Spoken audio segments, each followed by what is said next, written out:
بسم اللہ الرحمن الرحیم۔ کیا کبھی آپ کے ذہن میں یہ سوال آیا کہ اللہ کو کس نے پیدا کیا؟ اگر ہاں تو آج نبی صلی اللہ علیہ وآلہ وسلم کا ایسا جواب سنیں گے جو دل کو سکون دے دے گا۔ حضرت ابو ہریرہ رضی اللہ تعالیٰ عنہ بیان کرتے ہیں، رسول اللہ صلی اللہ علیہ وآلہ وسلم نے فرمایا، لوگ آپس میں سوال کرتے رہیں گے حتیٰ کہ کہا جائے گا اس مخلوق کو تو اللہ نے پیدا فرمایا ہے، تو اللہ کو کس نے پیدا کیا؟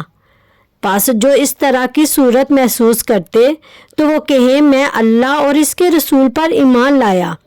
یہ حدیث ہمیں بتاتی ہے کہ شیطان انسان کے دل میں وسوسے ڈالتا ہے، ایسے سوالات پیدا کرتا ہے جو انسان کے ایمان کو کمزور کرے۔ اللہ کو کس نے پیدا کیا؟ یہ سوال غلط بنیاد پر ہے، کیونکہ اللہ خالق ہے، مخلوق نہیں۔ وہ ہمیشہ سے ہے اور ہمیشہ رہے گا، اسے کسی نے پیدا نہیں کیا۔ جب ایسا خیال آئے تو اس میں نہ الجھیے، فوراً کہیے آمنت باللہ و رسول، یعنی میں اللہ اور اس کے رسول پر ایمان لایا۔ شیطان کے وسوسے سے بچنے کا طریقہ ایمان کی تجدید۔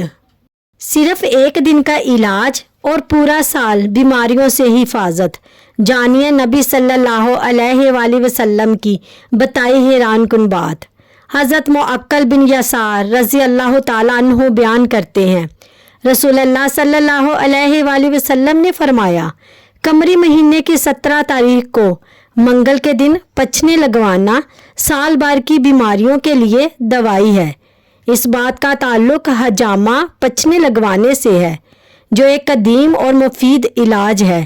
نبی صلی اللہ علیہ وآلہ وسلم نے مختلف احادیث میں حجامہ کی افادیت بیان فرمائی ہے۔ اس روایت میں ایک خاص دن 17 تاریخ اور منگل کا ذکر کیا گیا ہے، جس میں حجامہ کروانے کو زیادہ فائدہ مند بتایا گیا ہے۔ دین میں بغیر تحقیق بات پھیلانا درست نہیں، صرف سچی اور مستند بات ہی آگے پہنچائے، یہی اصل نیکی ہے۔